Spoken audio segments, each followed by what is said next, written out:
नमस्कार, मैं आसमा प्रवीण के झारखंड से। आदर के योग्य मेरे शिक्षक एवं यहाँ उपस्थित युवा शक्ति का मेरे जन्मभूमि झारखंड में आप सभी का स्वागत करती हूँ। गुरुदेव रविंद्रनाथ टैगोर का जन्म 1861 में कोलकाता में हुआ था। उनके पिता का नाम देवेंद्रनाथ टैगोर और उनकी माता का नाम शारदा देवी था। वे एक सफल कवि, उपन्यासकार, चित्रकार, संगीतकार, समाज सुधारक और लेखक तो थे। बचपन में ही उनकी कविता, छंद और भाषा के एक अद्भुत प्रतिभा का आभास लोगों को मिलने लगा था। अपने जीवन काल में गुरुदेव ने अनेक विषयों पर लघु कथाएं, नाटक और लेख लिखे। वे एशिया के प्रथम ऐसे व्यक्ति बने जिन्हें नोबेल पुरस्कार से सम्मानित किया गया था। वे दुनिया के एकमात्र ऐसे लेखक थे जिनकी दो रचनाएं जन गण मन और अमर सुनार बांग्ला को भारत और बांग्लादेश जैसे देशों ने अपने राष्ट्रगान के रूप में स्वीकारा। उन्होंने भारतीय संस्कृति और राष्ट्र आंदोलनों में तो महत्वपूर्ण भूमिका निभाई ही और अपनी साहित्य कला के माध्यम से भारत की संस्कृति और सभ्यता को पश्चिम देशों तक भी फैलाया।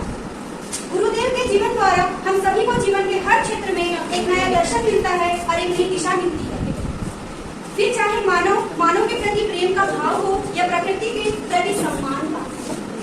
गुरुदेव बहुआयामी प्रतिभावान व्यक्तित्व वाले तो थे, परंतु शिक्षक उनके हृदय में हमेशा विद्यमान था। अपनी प्रसिद्ध रचना गीतांजलि में गुरुदेव लिखते हैं, He who has the knowledge has the responsibility to impart it to the students। यानी जिसके पास ज्ञान है उसकी ये जिम्मेदारी है कि उसे जिज्ञासु के साथ बात करे। गुरुदेव सिर्फ भारत के नहीं, समूचे विश्व के जो सदैव अनंतकाल तक प्रकाशमान रहे। भारत के लिए उनका योगदान असाधारण नहीं है। उन्होंने भारत जैसे पवित्र भूमि पर जन्म लेकर न सिर्फ भारत का मान सम्मान बढ़ाया, बल्कि अपनी उपलब्धियों से वे मकाम हासिल किया जिसके वे असली हकदार थे। आज भारत में एक विकसित देश बनने की इस संकल्प यात्रा में हम सब अपनी भागीदारी सुनिश्चित कर गुरुदेव के चरणों में श्रद्धांजलि अर्पित करते हैं। अंत में बस मैं इतना कहना चाहूंगी कि बंगाली साहित्य को अपनी बुद्धिमत्ता से सींचा है। बंगाली साहित्य को अपनी बुद्धिमत्ता से सींचा है, जिज्ञासाओं का धनुष बनाकर शब्दों का बाढ़ बांधा है, नोबेल लाकर साहित्य के महक को बढ़ाया है।